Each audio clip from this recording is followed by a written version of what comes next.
Halo, saya Rizkina Wahida beserta teman-teman saya.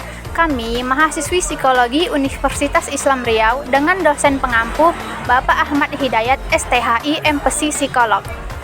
Kami akan menjelaskan teori kognitif sosial Albert Bandura. Berikut penjelasannya. Baik, saya Sena Kalista akan menjelaskan tentang ringkasan teori. Teori pembelajaran sosial dikembangkan oleh Albert Bandura, seorang ahli psikologi pendidikan dari Stanford University, USA pada tahun 1977.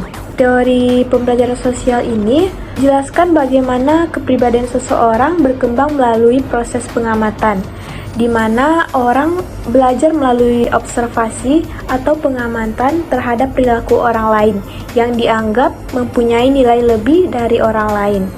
Dalam ranah komunikasi, social learning theory atau teori pembelajaran sosial menjadi bidang peneliti komunikasi massa untuk memahami efek terpaan media massa.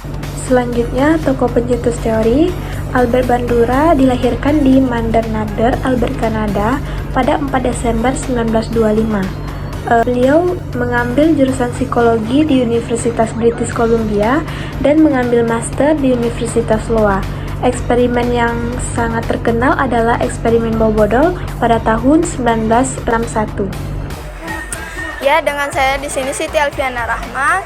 Saya akan menjelaskan mengenai 5 asumsi dasar menurut Albert Bandura mengenai social learning theory. Yang pertama ada plasticity. Plasticity itu adalah manusia memiliki fleksibilitas untuk belajar berbagai tingkah laku dalam situasi yang berbeda. Albert Bandura percaya dengan teori Skinner, tetapi lebih menekankan pada vicarious learning, yaitu belajar mengamati orang lain. Yang kedua, ada triadic reciprocal causation, yaitu tindakan tidak hanya satu arah, tetapi tindakan manusia hasil dari interaksi yang timbal balik, yaitu ada 3 variabel. Yang pertama ada behavior, yaitu meliputi perilaku individu itu sendiri. Yang kedua ada environment, meliputi lingkungan yang berpengaruh. Yang ketiga ada person, faktor internal individu seperti kognitif dan juga persepsi. Yang ketiga ada agensi perspektif, itu di mana manusia dapat mengontrol lingkungan dan kualitas kehidupan mereka. Manusia menciptakan sistem sosial dan produk dari sistem sosial itu sendiri. Yang keempat ada self-regulation, di mana kemampuan individu untuk mengatur perilakunya sendiri dengan internal standar dan penilaian dari orang lain untuk dirinya. Faktor internalnya meliputi self-regulation, judgmental, dan juga self-reaction. Faktor eksternalnya meliputi fisik dan juga sosial. Yang kelimanya ada moral agency, yaitu manusia mengatur tingkah lakunya sesuai dengan nilai-nilai moral. Oke, di sini saya Nandik Mita Diandri akan menjelaskan tentang konsep penting teori yang dibagi menjadi 5, yaitu 1. Peniruan yang dibagi menjadi 2, yaitu imitasi dan identifikasi. Yang kedua, determinisme reciprocal atau reciprocal determinism. Yang ketiga, observational learning atau reinforcement. Yang keempat, yaitu kognisi dan regulasi diri atau self-regulation atau cognition. Yang terakhir yaitu self-efficacy, imitasi, yaitu replikasi atau peniruan secara langsung dari perilaku yang diamati.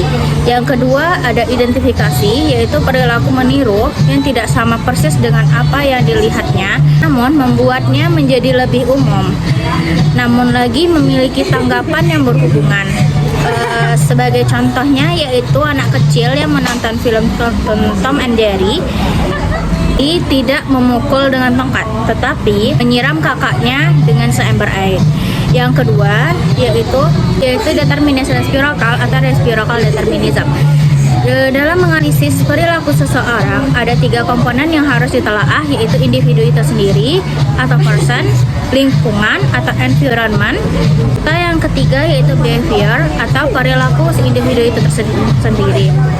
Itu menurut Albert Bandura di tahun 1963. Ketiga hal tersebut dikenal dengan istilah periodic reciprocal causation. Individu akan memunculkan satu bentuk perilaku yang sama meskipun lingkungannya serupa.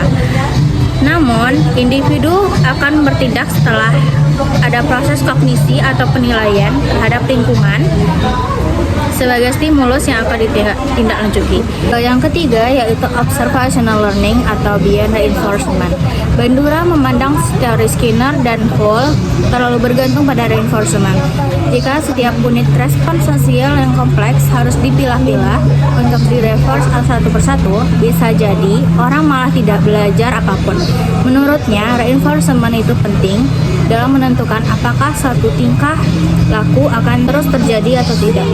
Tetapi, itu bukan satu-satunya pembentuk tingkah laku. Dalam observational learning, terdapat 4 tahap belajar dalam proses pengamatan atau modeling. Proses yang terjadi dalam observational learning tersebut antara lain yaitu 1. Atensi. Dalam atensi, seseorang harus memberikan perhatian terhadap model dengan cermat. Yang kedua ada retensi, yaitu tahapan ini adalah tahapan mengingat kembali perilaku yang ditampilkan oleh model yang diamati. Maka seseorang perlu memiliki ingatan yang bagus terhadap perilaku. Yang ketiga yaitu reproduksi. Dalam tahapan ini, seseorang yang telah memberikan perhatian untuk mengamati dengan cermat dan mengingat kembali perilaku yang telah ditampilkan oleh modelnya, maka berikutnya adalah mencoba menirukan atau mempraktekkan perilaku yang dilakukan oleh model. Dan yang terakhir ada motivasional. Tahapan berikutnya adalah seseorang harus memiliki motivasi untuk belajar dari model. Sekian. Saya Rizky Nawahida akan melanjutkan tentang konsep penting teori. Yang keempat yaitu ada kognisi dan regulasi diri, yaitu teori belajar tradisional sering terhalang oleh ketidaksenangan atau ketidakmampuan mereka untuk menjelaskan proses kognitif. Konsep Bandura menempatkan manusia sebagai pribadi yang dapat mengatur dirinya sendiri, mempengaruhi tingkah laku dengan cara mengatur lingkungan, menciptakan dukungan kognitif, dan mengadakan konsekuensi bagi tingkah lakunya sendiri. Yang kelima yaitu self-efficacy. Self-efficacy adalah persepsi seseorang mengenai kemampuannya menghadapi atau mengontrol suatu situasi. Ada 2 komponen di dalam self-efficacy, yaitu yang pertama, efficacy expectation, yaitu kepercayaan bahwa ia bisa melakukannya atau tidak.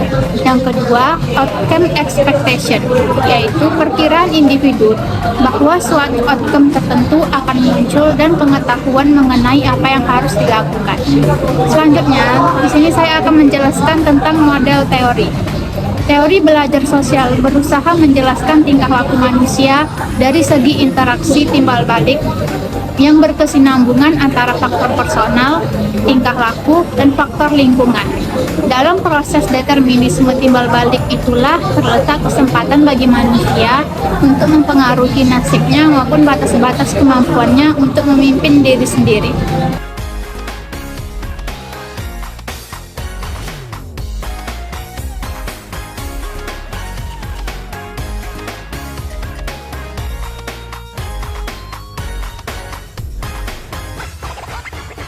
my back.